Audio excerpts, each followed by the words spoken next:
Hilda speaks about her positive hospital experience. Hi, Hilda. Hi, Chewy. Hi.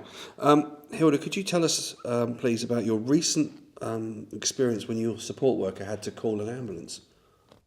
It was very scary to start with because I didn't ask her to phone the ambulance. What happened to you, though? What was the matter with you? First of all, I didn't feel no pain. Then when my supporter put stuff on my back, I felt giddy after she'd done it, and she asked me to sit down, and she asked if I was all right. I said, yeah, I'm fine, but please do not phone the ambulance. Why didn't you want her to phone the ambulance? Because I was terrified of going in one. Why is that? Have you had bad experiences? Because I've had a very bad experience from them. Eventually you got in the ambulance because the staff encouraged you to get in there. The paramedics were encouraged you as well. So how did the paramedics talk to you when you were in the ambulance? Just like a proper human being. They were very, very cool, kind and collected. Very cool, kind and collected. And how did that make you feel? Because they were. That made me feel a lot comfortable when they were talking to me in the ambulance. Because if they didn't talk to me in the ambulance, I would have been more scared than I was when I got in there. And how did you feel now you were there? How did you feel then? As in, were you still worried? I was worried because all these different rooms I had to go into. Yeah. Now, you talked to me earlier about you did go in to see a doctor. What was that doctor like to you? How was he?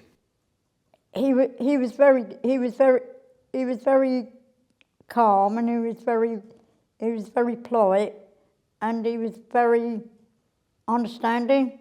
You said that he spoke to you. You He said did your speak support to me, was he there, did. Yeah, but he spoke to you. yeah, he did. Is that different? Is that a different thing for you to experience? That was because he didn't speak to Steve, although he did ask Steve one question, but I didn't take it in. But you felt that he was. I felt that he was talking to me the whole time. Even if he went away, he came back and he said, well, we'll have to take some more tests, because they couldn't find anything. So we have to go for some more tests. So what did he do to make you feel more comfortable and relaxed? You mentioned earlier about music and stuff. Yeah, he belonged to a Beatles band. So that Because he said, because I didn't have to tell him. I didn't have to tell him who I liked, because he saw my socks. So you think that he put two and two together, he could see that you like music, and then started a conversation about music. They asked you they told you that they'd like to give you a CT scan, didn't they? Yeah. And what did you think then?